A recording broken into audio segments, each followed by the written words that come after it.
Hello दोस्तों, welcome to बनाएंगे topper के आज के इस वीडियो में हम आपसे एक जो इम्पोर्टेंट टॉपिक है आपका हिंदी का 2022-23 के क्लास 10th के जो बच्चे हैं उनके लिए ये जो टॉपिक है कि लेखक अथवा कवि परिचय, इनके बारे में हम डिस्कस करेंगे। कौन से इम्पॉर्टेंट लेखक परिचय और जीवन परिचय हैं आज की इस वीडियो में हम इनके ऊपर चर्चा करने वाले हैं और बताएंगे आपको कि क्या क्या चीज़ें ऐसी हैं जो कि आपको करनी चाहिए, कि आपको सब पढ़ के जाना चाहिए कि नहीं जाना चाहिए, क्या चीज़ें, क्या आप इतने से ही काम आ जाएगा, आप काम चल जाएगा आपके, इन सभी के ऊपर बात करेंगे।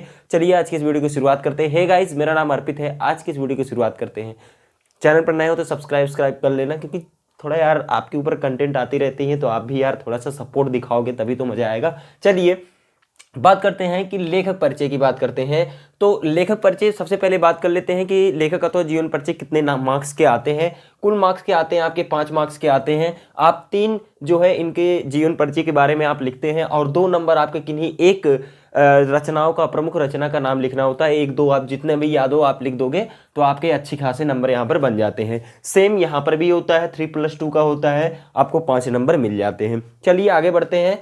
लेखक परिचय में मैंने सोचा आपको 4 बता दूं, लेकिन क्योंकि आपके लगभग 7 ही हैं, कुल 7-6 ऐसे कुछ करके हैं, तो कोई मतलब नहीं बनता था, इसलिए मैंने कहा कि नहीं 3 ऐसे मोस्ट इंपॉर्टेंट बता दिया जाए आपको, जिससे हर साल जो पूछा ही जाता है। ऐसा किसी भी मतलब बोर्ड में ना हुआ, मतलब किसी सेट में ऐसा ना हो जो ये तीनों ना आते हों।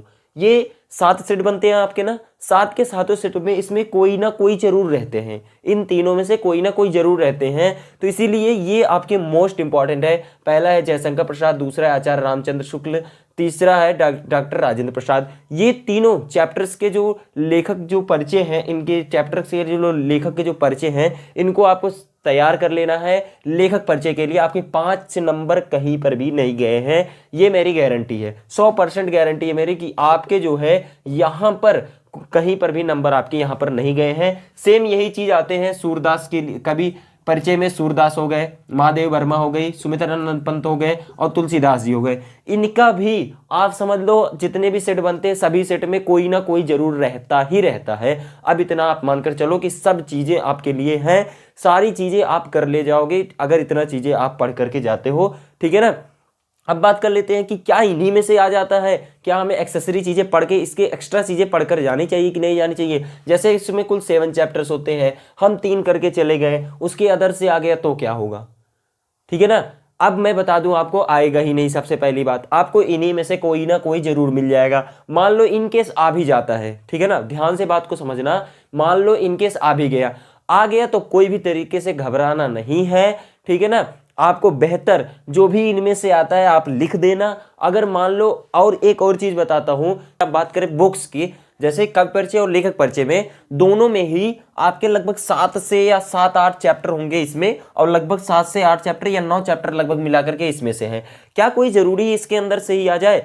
तो देखो मैक्सिमम चांसेस तो यहीं से है, चांस है 101% की आपका यहीं से ही, यही तीनों में से एक ना एक मिल जाएगा। लेकिन 7 में से अगर आप थोड़ा बहुत हर चीज के बारे में, जैसे आप क्या करते हो, डेट याद ही रखते हो, क्योंकि आपके ऑब्जेक्टिव में भी डेट पूछ लेता है। जैसे 20 नंबर का जो बनेगा उसके अंदर ऑब्जेक्टिव में भी क्वेश्चन पूछ लेता है, तो यहाँ पर भी चांसेस है कि आपको जैसे किसी लेखक का पूछ लिया कि इनका रचना है कि नहीं है, तो आपको वही बताना पड़ेगा वहां पर। समझ रहे हो बात को ना। और किस डेट में उनका जन्म हुआ था, मृत्यु कितने में हुई थी, तो ये सब चीजें आप एक बार देखे रहोगे, एक बार सरसरी निगाह से अगर आप पढ़ लोगे चीजों को, तो कोई आपको दिक्कत वहां पर नहीं होगी। और आपको लगभग हर एक चीज के बारे में पढ़े रखना है। लेकिन मोस्ट इंपॉर्टेंट आपका यही है भाई, अगर आपको 100% 100 में 100 मार्क्स लेकर के आने हैं तो आपकी तैयारी भी 100 में 100 होनी ही चाहिए, इसीलिए कह रहा हूं। चलिए आज के लिए इतना ही।